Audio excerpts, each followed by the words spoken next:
রমজানকে কাজে লাগানোর জন্যে আগে থেকেই প্রস্তুতির প্রয়োজন আছে। যে ব্যক্তি নামাজ পড়ে না 5 ওয়াক্ত, রমজানের প্রথম দিনেই সে 5 ওয়াক্ত নামাজি হয়ে যাবে, এটা কিন্তু ডিফিকাল্ট। এই জন্য এখন থেকেই নামাজের চর্চা করতে হবে।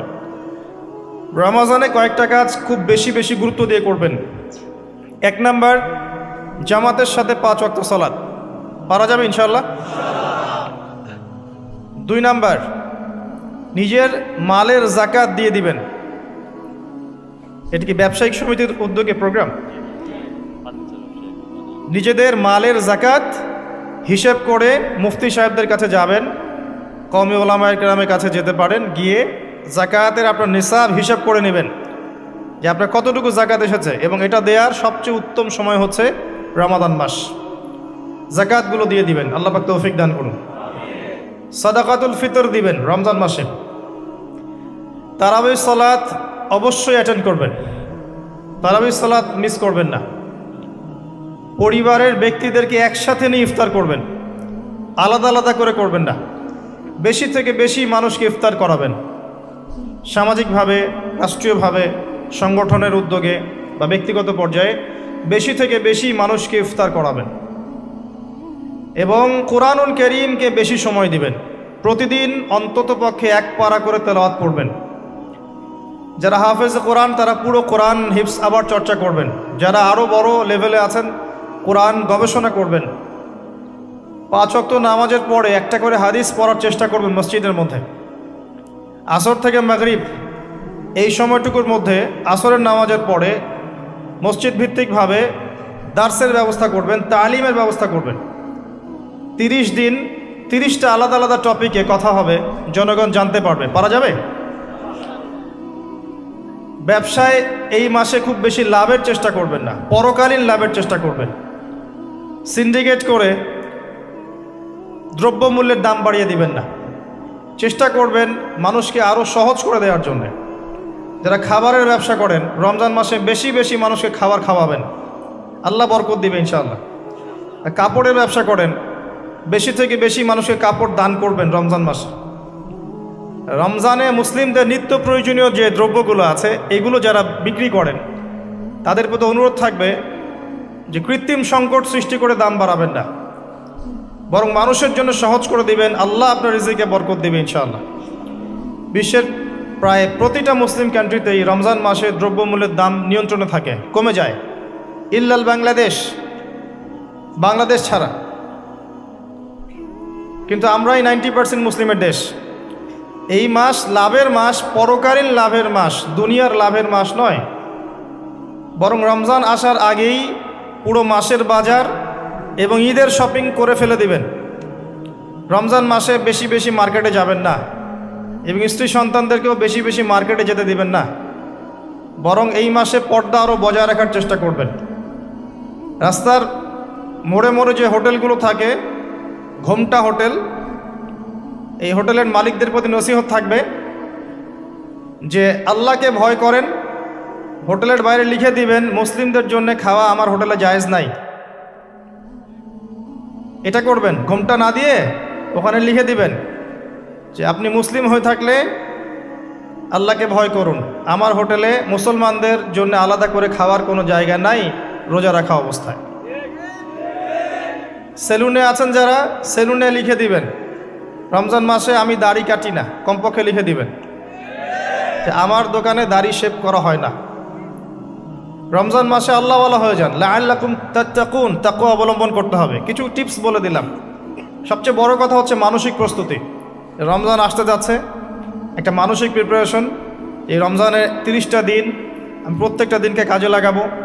প্রতিটা দিন আমি কোরআনের কিছু অংশ পড়বো, হাদিস কিছু পড়বো, 2টা কথা মানুষকে দাওয়াত দিব, ইফতার করাবো মানুষকে, সাধ্যমতো দান সাদাকা করব, তারাবির সালাতে হাজির হব, কোরআন খতম দিব। এই কাজগুলো করতে কি সরকার বাধা দিবে? প্রশাসন বাধা দিবে? এগুলো আমাদের হাতে আছে। আল্লাহ পাক আমাদের সবাইকে তৌফিক এনায়েত করুন, আমিন। আর এই রমজান মাসে বেশি বেশি খাওয়া এবং দুনিয়াবি কাজে অপচয় করবেন না। সারাদিন রোজা রেখে যদি ইফতার করতে 20টা আইটেম নিয়ে বসি, আমাদের পুরান ঢাকার মানুষের মতো, তাহলে অবস্থা খারাপ। রমজানের আধ্যাত্মিকত্ব নষ্ট হয়ে যাবে। কথা কি বুঝতে পারছেন? রোজা রেখেছে আলহামদুলিল্লাহ, ইফতার করার জন্য কি 20টা আইটেমের দরকার আছে? 10টা আইটেমের দরকার আছে? এই যত বেশি ইফতারে খাবে মানুষ, তত বেশি সে অসুস্থ হয়ে যাবে এবং তারাবি অন্য অন্য ইবাদতগুলো ঠিক মতো করতে পারবে না।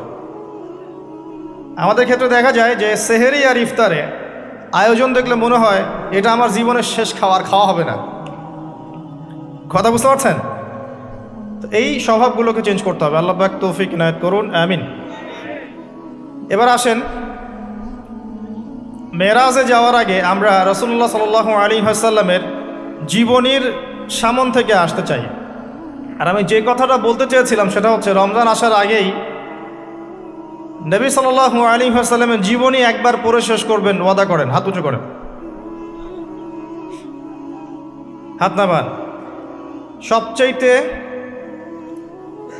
সেরা বই আমার কাছে জীবনীর উপরে, নবী সাল্লাল্লাহু আলাইহি ওয়াসাল্লামের জীবনীর উপরে অনেক বই আছে, তবে আমার কাছে মনে হয় সবচেয়ে বেস্ট বইটা হচ্ছে আর রাহিকুল মাখতুম। নাম মনে থাকবে? রাহিকুল মাখতুম, আল্লামা সফিউর রহমান মোবারকপুরী রাহিমাহুল্লাহ, যিনি এই সাবকন্টিনেন্টের মানুষ ছিলেন, তিনি বইটা লিখেছেন এবং বইটা 1182টা বইয়ের মধ্যে প্রথম স্থান অধিকার করেছে। 1182টা বা 83টা বইয়ের মধ্যে এই বইটা প্রথম স্থান অধিকার করেছে এই সৌদি আরবের কম্পিটিশনে। তো এই বইটার যে প্রাণবন্ত সিরাতের বই আমি আসলে পড়িনি, আর অনেক সিরাতের বই আছে এবং আমি অনুরোধ করব সিরাতের বেশি বেশি বই কিনবেন। একটা সিরাতের বইয়ে সব তথ্য হয়তো থাকবে না, এখানে ভেরিয়েশন আনতে হবে আপনাকে। বিভিন্ন সিরাতের বই কিনবেন, কিন্তু আর রাহিকুল মাখতুম বইটা মাস্ট বি পড়ার চেষ্টা করেন। রমজান মাস আসার আগেই বইটা শেষ করবেন, ওয়াদা করেন ইনশাআল্লাহ। আল্লাহ পাক তৌফিক দান করুন। এবং রমজান মাস আসার আগেই কোরআন তেলাওয়াত শিখে নেবেন, ওয়াদা করেন।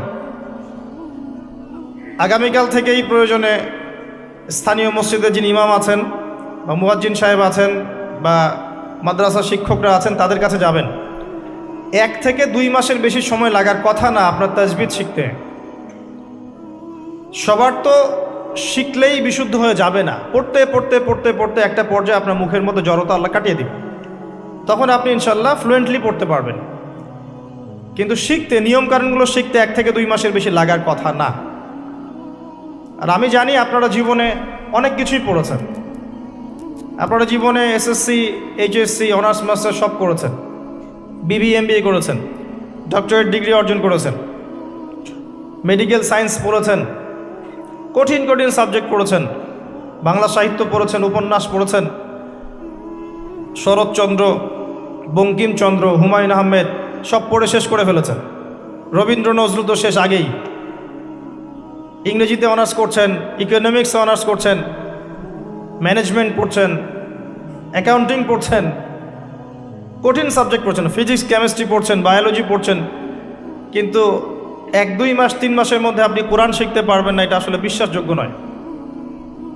এই ক্যাপাবিলিটি আল্লাহ পাক আপনার মস্তিষ্কে দিয়েছেন, আল্লাহর ওয়াস্তে আপনি কাজে লাগান, ইনশাল্লাহ পরকালে আপনি সফল হবেন। রমজান আসার আগেই শিখতে হবে এই কারণে, যাতে রমজানের প্রথম দিন থেকেই আপনি তেলাওয়াত করতে পারেন, ডেইলি 1 পারা। পারা যাবে ইনশাল্লাহ। এই কোরআন কার উপর নাজিল হয়েছে? মুহাম্মদ সাল্লাল্লাহু আলাইহি ওয়াসাল্লামের প্রতি। কখন নাজিল হয়েছে আমাকে বুঝতে হবে। একটু বসেন, রিল্যাক্স হন, আমাকে দেখা না গেলে কোনো সমস্যা নেই, আমার কথাগুলো শুনেন। আর আমি তো জামাই না যে আমাকে দেখতেই হবে। তো নবী সাল্লাল্লাহু আলাইহি ওয়াসাল্লাম যে সময়ে তার উপরে কোরআন নাজিল হয়েছে, এই সময়টা একটু বুঝতে হবে। ওই যুগটাকে বলা হয় কি? আইয়ামে জাহিলিয়াত, মানে কি? অন্ধকারাচ্ছন্ন যুগ। ওই যুগে মৌলিকভাবে অনেক সমস্যা ছিল, কিন্তু মোটা দাগে 5টা সমস্যা ছিল। কয়টা? 5টা। এখান থেকে আমি মেরাজের দিকে যাব ইনশাল্লাহ। 5টা মৌলিক সমস্যা ছিল। 5টা সমস্যার প্রথম হচ্ছে শিরক। ওই যুগের মানুষরা আল্লাহর সাথে শিরক করত। তারা মূর্তি পূজা করত, তারা মাধ্যম পূজা করত, তারা কবর পূজা করত, তারা মৃত ব্যক্তির পূজা করত, তারা প্রকৃতির পূজাও করত কোনো কোনো ক্ষেত্রে। আর অল্প কিছু মানুষ ছিল নাস্তিক, অল্প কিছু, খুব বেশি না। এই যে শিরকের এই সমস্যাটা এখনকার বিশ্বের মধ্যে নাই। আচ্ছা, দ্বিতীয় সমস্যা ছিল রিবা বা সুদ। তাদের ম্যাক্সিমাম মানুষ সুদ ভিত্তিক অর্থনীতির সাথে জড়িত ছিল। এই সমস্যাটা কি এখনকার বিশ্বে নাই? আছে। তৃতীয় সমস্যাটা ছিল এই, আপনাদের মোবাইল ফোনগুলো সাবধানে রাখবেন। এই পর্যন্ত যতগুলো মাহফিলে গিয়েছি, এখন দেখি খুব অবজেকশন আসে যে অ্যানাউন্স করতে বলা হয় যে অনেকের মোবাইল পাওয়া যায় না। তো মোবাইল ফোনগুলো একটু সাবধানে রাখবেন। এখানে আল্লাহ না করুক এমন মানুষও আসতে পারে যার উদ্দেশ্য ভালো না, তো এটা একটু খেয়াল রাখবেন। তো দ্বিতীয় সমস্যা ছিল রিবা, যেটা এখনকার বিশ্বের অন্যতম মৌলিক সমস্যা। আপনি যদি বিশ্বের অর্থনীতির দিকে তাকান, আপনি দেখবেন বিশ্বের পুরো অর্থনৈতিক সিস্টেমটা সুদভিত্তিক। কেউ এর বাইরে নয়, কেউই বাইরে নয়। আমরা এমন একটা যুগে বাস করছি যেখানে কেউ যদি সুদ থেকে বাইরে থাকতে চায়, যে আমি মোটেই খাবো না, একবারেই খাবো না, টোটালি খাবো না, তারপরেও তার গায়ের মধ্যে সুদের ছিটা ফোটা লাগবে। আমার কথা বুঝতে পারছেন? এটা সেই যুগ। কিভাবে লাগবে সেটা সম্পর্কে জানার জন্যে রিবা কেন্দ্রিক যে বইগুলো আছে, আল্লামা তকি উসমানের বই আছে, ইনশাআল্লাহ আগামীতে এটার উপর বিস্তারিত আলোচনাও আসবে। এগুলো পড়েন এবং শোনেন, ইনশাআল্লাহ কাজে দেবেন। শুধু এতটুকু বলবো, যে খায় যে দেয়, যে সাক্ষী থাকে এবং যে লিখে রাখে, উভয়কেই, এই চার শ্রেণীর মানুষকেই নবী সাল্লাল্লাহু আলাইহি ওয়াসাল্লাম সমান অপরাধী বলেছেন। পুরো সিস্টেমটার মধ্যে এগুলো পড়ে যাবে। এমনকি যদি দেখেন আমি খাচ্ছি না, একটা ফ্ল্যাট বাসায় ভাড়া আছে, এই বাসা যে করেছে সে সুদের লোন নিয়ে করেছে, আমার ভাড়ার টাকা থেকে সে লোন শোধ করে, পরোক্ষভাবে আমিও সুদের সাথে জড়িত আছি। এটা সেই যুগ যেখানে আপনি বেঁচে থাকতে চাইলে পারবেন হয়তোবা, যদি আপনার তাকওয়া অনেক উঁচু লেভেলের হয়, কিন্তু ধুলিকণা আপনার গায়ে লাগবেই, আপনি বাঁচতে পারবেন না। তৃতীয় সমস্যা ছিল মাদক। আইয়ামে জাহিলিয়াতে তৃতীয় সমস্যা ছিল মাদক। এখনকার বিশ্বের দিকে আপনি তাকান, আপনি দেখবেন ম্যাক্সিমাম যুব সমাজ এই সমস্যায় নিপতিত আছে, আছে না? সেম সমস্যা। চতুর্থ সমস্যা ছিল নারীর অবমাননা। এটা সম্পর্কে বলার আমার কোনো প্রয়োজন নাই, যথেষ্ট বলেছি এই পর্যন্ত আমি। নারীকে যেভাবে আজকে আমরা পণ্যের ন্যায় ব্যবহার করছি, এটা আইয়ামে জাহিলিয়াতের সেই বন্যতাকেও হার মানিয়েছে। 5 নম্বর সমস্যা ছিল গোত্রীয় দ্বন্দ্ব, গোত্রীয় রক্তক্ষয়ী সংঘাত। এটা এখন বৈশ্বিক রূপ নিয়েছে। ধর্মের মধ্যে সংঘাত, পলিটিক্সের সংঘাত, বিশ্বের দেশগুলোর মধ্যে সংঘাত। এই যে এখন একটা নতুন সংঘাত চলছে, আল্লাহ জানে এটার মোড় কোন দিকে যাবে। যদিও এতটুকু মনে রাখবেন, বিশ্বের একটা শক্তি চায় যে বিশ্বে একটা পারমাণবিক যুদ্ধ হোক। তারা খুব করে চাচ্ছে বিশ্বে একটা পারমাণবিক যুদ্ধ হয়ে যাক। তাদের উদ্দেশ্য সফল হবে, বড় বড় পরাশক্তিরা একে অপরের সাথে মারামারি করে ধ্বংস হয়ে যাবে, প্রচুর মানুষ মারা যাবে, এবং তারা নতুন রুলিং স্টেট হিসেবে বিশ্বে আত্মপ্রকাশ করবে। একটা অংশটা চাচ্ছে, সেটা কারা আস্তে আস্তে বুঝতে পারবেন ইনশাআল্লাহ তাআলা। এই 5টা ছিল মৌলিক সমস্যা। এখন আপনি আপনার সমাজ এবং বিশ্বের দিকে তাকিয়ে দেখেন এই 5টা সমস্যা আছে কি নাই? আছে।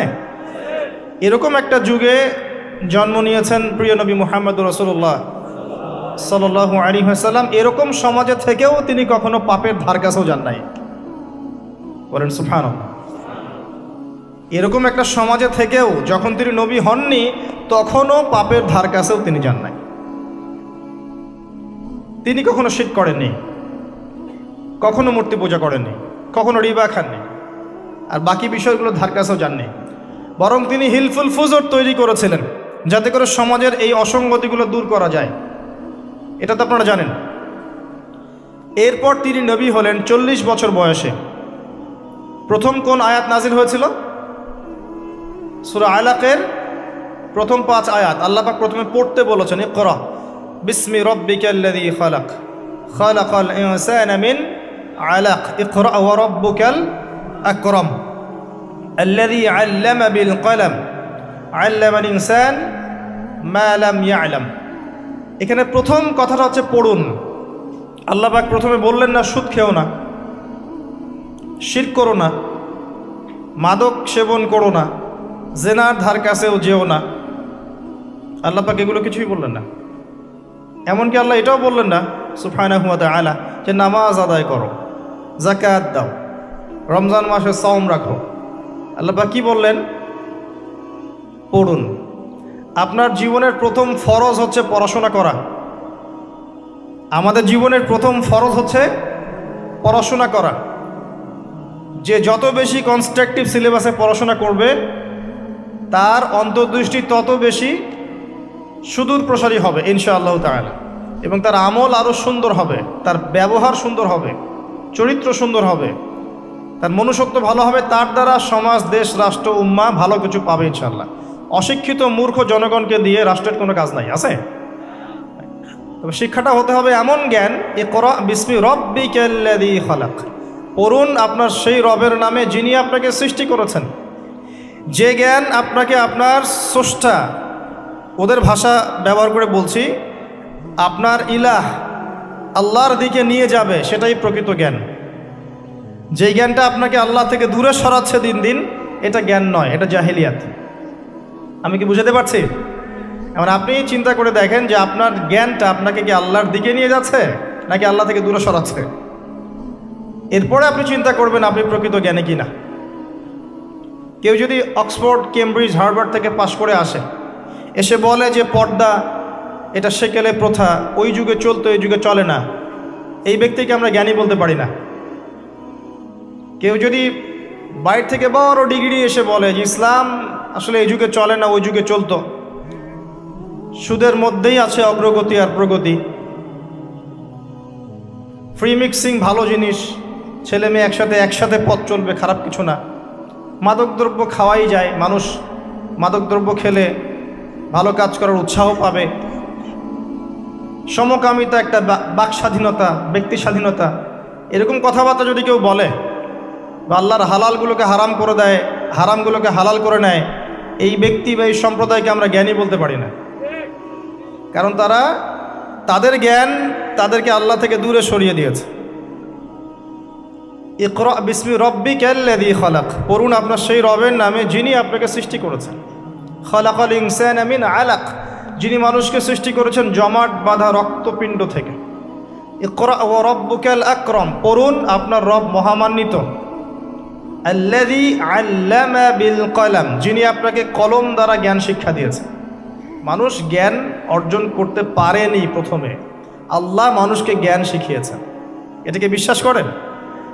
ওয়াল্লামা আদামাল আসমাআ কুল্লাহা, আমি আদমকে সমস্ত নাম শিক্ষা দিয়েছি। কে শিক্ষা দিয়েছেন? আদম আলাইহিস সালামের কি জ্ঞান ছিল? আমাদের জ্ঞান ছিল?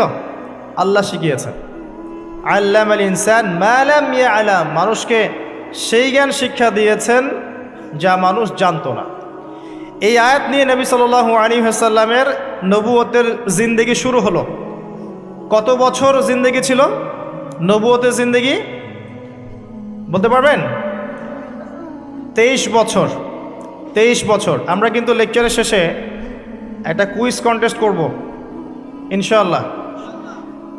5টা থেকে 10টা প্রশ্ন করব ইনশাআল্লাহ। 10 জনকে আমরা পুরস্কৃত করব ইনশাআল্লাহ তাআলা। মনোযোগের সাথে লেকচার শুনবেন। এরপর নবী সাল্লাল্লাহু আলাইহি ওয়াসাল্লামের নবুয়তের জিন্দেগি শুরু হলো। 23 বছর। কত বছর?